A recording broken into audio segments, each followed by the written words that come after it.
कृपा सिंधु नररूप हरि महामोहतम पुण्य जासु वचन रवि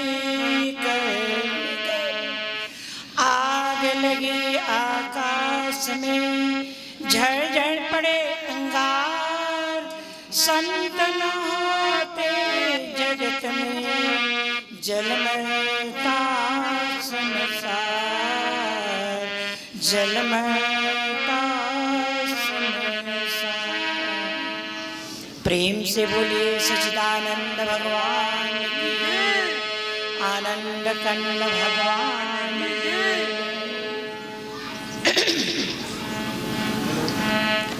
परमपिता परमात्मा उपस्थित प्रेमी सज्जनों, भक्तिमती माताओं और बहनों,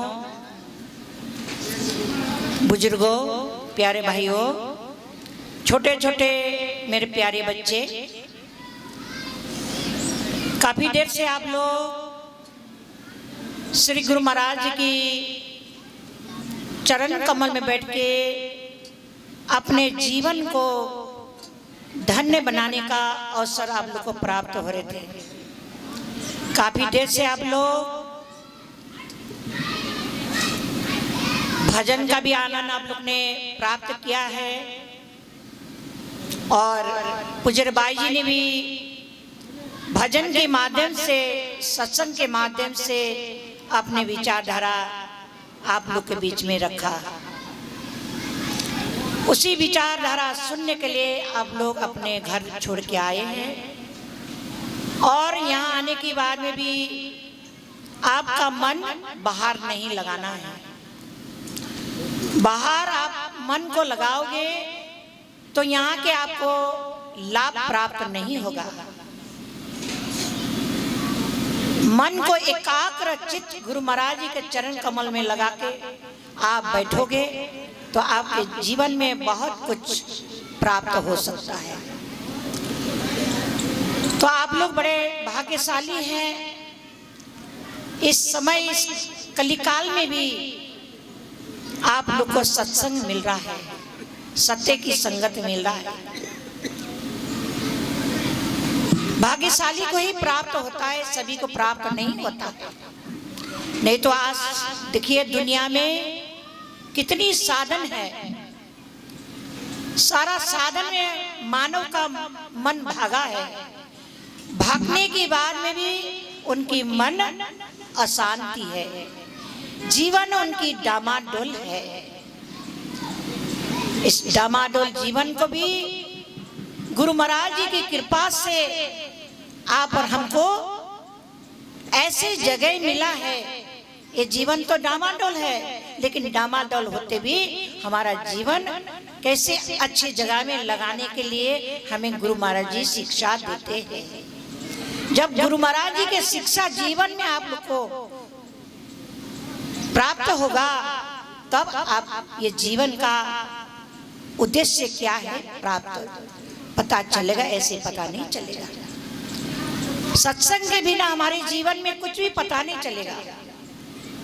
इसीलिए संतों की वाणी है, भगवान राम की भी वाणी है, बड़े भाग से ही सत्संग मिलता है।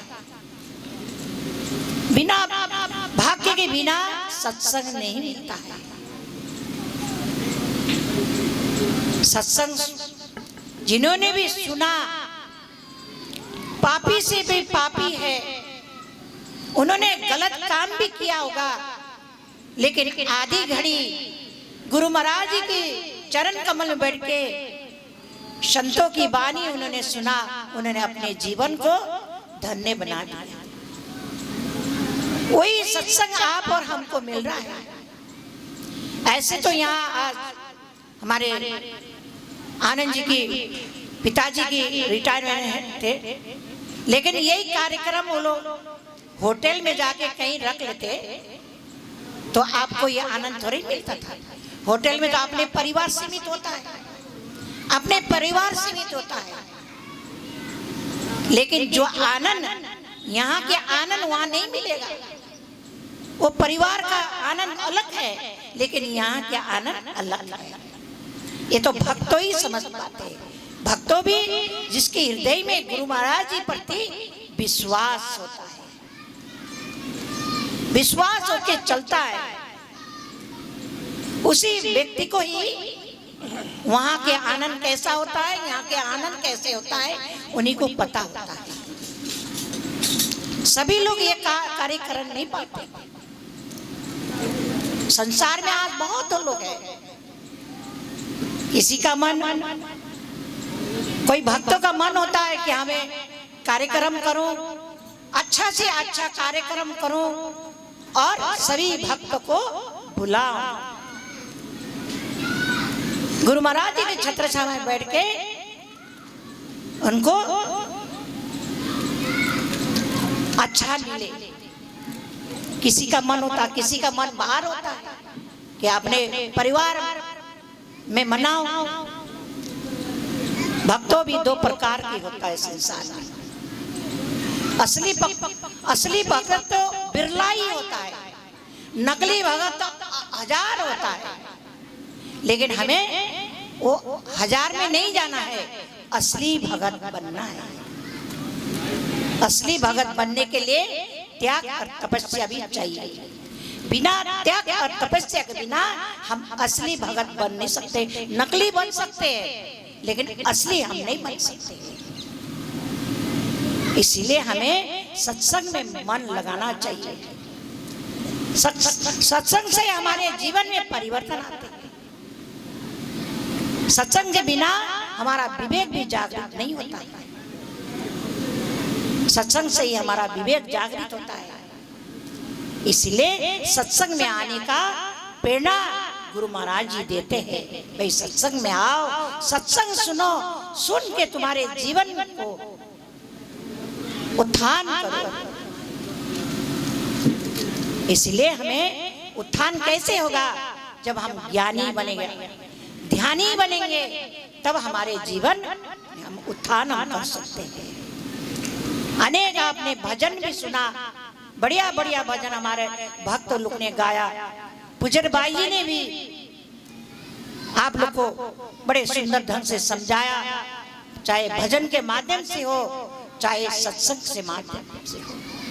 लेकिन हमें सुनने का भी कला होना चाहिए। जिसका अंदर में सुनने का कला होगा तो उसका जीवन में जो भी यहाँ से निकलता है उनके जीवन में लाभ आता है। लेकिन यहाँ सुनने का कला नहीं है तो हम यहाँ बैठने के बाद में भी हमारे जीवन में परिवर्तन नहीं आएगा। क्यों परिवर्तन नहीं आ रहा? हमें सुनने का कला नहीं है। सुनने का कला भी होना चाहिए। एक तो हमारे जीवन में हमें गुरु महाराज जी प्रति विश्वास नहीं है, तो इसीलिए सत्संग से ही हमें प्रेरणा मिलती है। प्रेरणा यहीं से मिलता है। आपका जीवन का उद्देश्य क्या है, लक्ष्य क्या है? खाना पीना सो जाना सब काम है पशु समाना। खाने पीने के लिए ये जीवन मिला नहीं है। भगवान की भक्ति करने के लिए ये मानव जीवन तो मिला। इस जीवन को कैसे उत्तम बनाना है, उज्जवल कैसे बनाना है, हमें सत्संग से ही हम सीख सकते हैं, सत्संग से ही हम जान सकते हैं। जैसे एक छोटी सी बच्ची थे, बालक था, मतलब बच्ची, सोचो बच्चे हमारे तो कितने बड़े हो गए, अभी माँ बाप के लिए तो कितने बड़ा होगा, अभी बच्चे ही है। बच्ची को एक दिन गाजर के हलवा खाने का बहुत इच्छा हुआ, लेकिन उसने सीखा तो नहीं था। उसकी माँ ने बना कैसे बनाना उनको पता नहीं था, और बाजार में गया, गाजर भी लाया, सब सामग्री खरीद करके लाया और जाके बाजार से किताब लाया और किताब में जो लिखा था वो पढ़ के सामान भी लाया खरीद करके, और लाने के बाद में और पड़ते भी गई और उस हलवा की सामग्री तैयारी कर लिया। सब चूल्हा में कढ़ाई भी बैठा दिया, सब कर लिया, लेकिन वो हलवा नहीं बना, बने नहीं हलवा। सामग्री भी जितना सब डाल दिया हलवा बनाने के लिए। बड़ा उन्होंने मेहनत करी, बिटिया ने खूब मेहनत करी, लेकिन हलवा नहीं बना। बाद में पूरा दिन बीत गया और बीतने के बाद में कोई ऐसे समझदार आ गए, बोलने लगे बिटिया क्या कर रहे हो? बोलने लगे कि मैंने बाजार से हलवा लाया, मेरे को इच्छा है हलवा खाने के लिए गाजर का। मैंने गाजर भी लाई और बाजार से सारे सामान खरीद करके लाए, लेकिन हलवा हमने कढ़ाई में बैठाया, सब कुछ कर लिया, किताब में जो जो लिखा था और सब मैंने तैयारी करके कढ़ाई में बैठा दिया, सब कर लिया, लेकिन हलवा ही नहीं बन रहा है। तो बंदा समझदार था और उन्होंने देखने लगे, सारा देखने लगे, बोलने तुमने सामग्री तो सारा तैयारी कर ली, तो हलवा कैसे? बोला सुबह से शाम हो गया लेकिन हलवा नहीं बना। तो व्यक्ति ने बोलने लगे बेटी तुमने सब तैयारी कर लिया, लेकिन तुमने तो आग तो जलाई नहीं, आग तो जलाई नहीं, कढ़ाई बैठा दिया, लेकिन ऐसा नहीं बना। आग जलाओ और आग जला कढ़ाई बैठा सब सामग्री बनाओ, तब हलवा बनेगा। तब हलवा बनने के बाद में तुम्हारा पेट भरेगा। तो बताइए, बाहर के संसार के तो खाली देखने का है, पोथी पत्र हम पढ़ के हम ज्ञानी नहीं बन सकते हैं। ज्ञानी तो हम सत्संग से ही बन सकते हैं, लेकिन सत्संग की वाणी भी हमें ध्यान से सुनना है।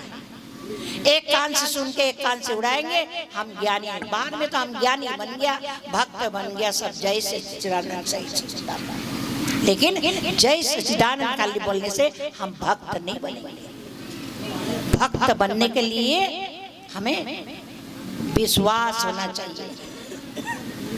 विश्वास नहीं है हम कुछ भी, हम उस मंजिल पर हम पहुंच नहीं सकते। भक्त प्रहलाद के जैसे जीवन में विश्वास होना चाहिए। अब होली का समय आ रहे हैं, आप लोग को पता है, अगले महीना मार्च में होली है। सभी आप होली खेलेंगे, आनंद लेंगे। किसी का बहुत नुकसान भी होगा, किसी का आँख भी खराब हो जाएगा, पता नहीं क्या क्या होगा, कीचड़ में डाल देंगे, कपड़ा खराब होगा, पता नहीं क्या क्या। लेकिन भक्त प्रहलाद के जीवन में देखा कितना छोटी सी बालक था, कितना भगवान के प्रति कितना विश्वास था। उनके जीवन में कितनी विपत आया, कितनी परेशानी आया, लेकिन भक्ति मार्ग से वो हटा नहीं, वो लगे रहे, विश्वास करके लगे रहे। संसार के लोग ने उनको नहीं सताया, परेशानी नहीं दिया। सताया किसने? अपने पिताश्री ने, अपने पिताश्री ने सताया। जब भक्ति मार्ग में चलते तो पिताश्री को सुहाते नहीं। आज आप और हमारे बीच में भी यही है, लेकिन भक्त प्रहलाद ने अपना भक्ति को छोड़ा नहीं। भगवान से बड़ा संसार में कोई भी नहीं है। कितने उनको परेशानी किया, पहाड़ में जाके, पहाड़ ऊपर ले जाके पहाड़ से फेंक दिया, गरम कढ़ाई में डाल दिया, वहां भी भगवान ने बचा लिया। पहाड़ से नीचे फेंक दिया, वहां भी भगवान ने अपने गोद में ले लिया, अपने गोद में रख लिया, चोट नहीं आई। इतना नहीं, फिर जाके क्या, इसका भक्ति अटूट विश्वास भगवान प्रति था, इतना भी उनकी भक्ति हटाने। फिर देखा, फिर ये तो अभी तक भी ऐसे ही। और उन्होंने क्या किया, शमशान में काल कोठरी झोपड़ी बना दिया, सारे जितना भी जानवर था, सांप बिच्छू इकट्ठे करके कमरे में रख दिया, उसको भी वहां छोड़ दिया, वहां भी बंद कर दिया भक्त प्रहलाद को। वहां भी जाके सबको इकट्ठा करके वहां भी नृत्य करने लगे, वहां भी मरा नहीं।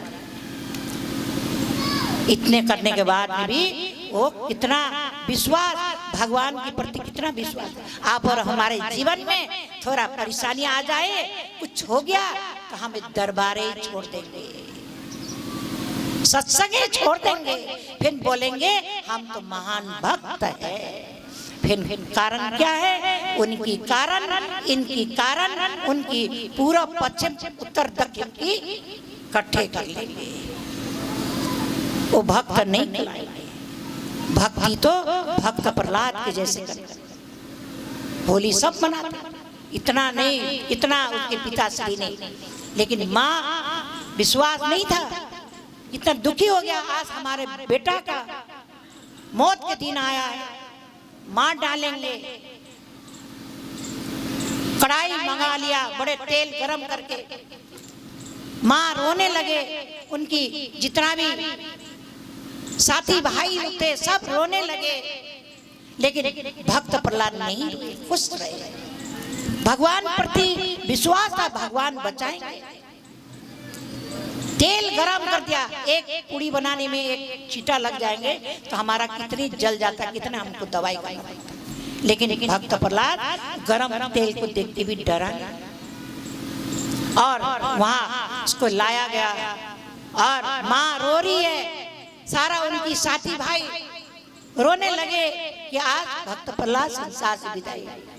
लेकिन इतना करने के बाद में भी भक्त प्रहलाद को कढ़ाई में डाल दिया, और कढ़ाई को डालने के बाद में अपने माँ से मांगने लगे कि माँ मुझे गरम कपड़ा दो, ठंडी लगी है, मेरे को ठंडी लगी है, दो। आप बताइए कितना विश्वास था। संसार के लोग नहीं थे उनकी, निजी उनकी वाह दुश्मनी था, पिता से दुश्मनी था। इतने भी नहीं, मरा ने, फिर बुआ ने, अपने सगा बुआ ने मारने का उसके अपने भैया को सिखाया, भैया मेरे में तो ऐसे शक्ति है, ऐसे चुनड़ी है। और अपने भैया को सिखा दिया इसको मारने का युक्ति कैसा है, मेरे पास ऐसा चुनड़ी है, हम मरेंगे नहीं, ऐसे युक्ति बना लो। और हम अपना गोद में चिता बनाया, छांट छांट के लकड़ी लाया, चिता बनाया, कितना सुंदर चिता बनाया, और भैया को सिखा के रखा था, मेरे तो चुनरी है, बिगाड़ेगा नहीं कोई भी।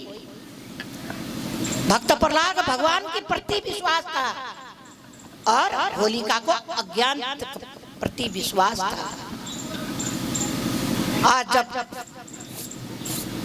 भक्त प्रहलाद को बुलाया और उधर बुआ भी आ गया, चुनरी ओढ़ के चिता के ऊपर बैठ गया, और चिता के ऊपर बैठने के बाद में गोद में किसको रखा?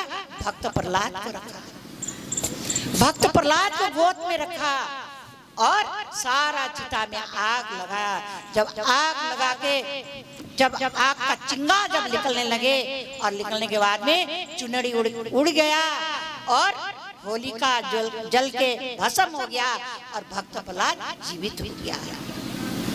ये धर्म का रास्ता, सत्य की विजय हुई। लेकिन कौन जानते? कोई नहीं जानते। विश्वास होना पड़ेगा भगवान के प्रति। भक्त प्रहलाद खाली बाहर की दिखावटी से हमारा जीवन में कुछ भी मिलने वाला नहीं है। हमारा अंदर की भक्त हरा भरा होना चाहिए अंदर का। ये सत्संग ही समझाते हैं। सत्संग के द्वारा ही हमें प्रेरणा मिलती है, भक्ति क्या है, भक्ति के रस क्या है। इसीलिए सत्संग में आने प्रेरणा गुरु महाराज जी देते हैं। सत्संग में आओ भाई, सत्संग सुनो, सुन के ज्ञानी बनो, ध्यानी बनो, और अपने जीवन महान बनाओ। तो इसीलिए कि ये बड़े खुशी की बात है कि आज यहाँ सत्संग रखा कि आनंद के पिताजी ने, कि आप लोग सभी लोग को ये सत्संग मिला है। ऐसे तो हमारा आपको छिपरामों में आश्रम भी है, वहाँ भी सत्संग होता है,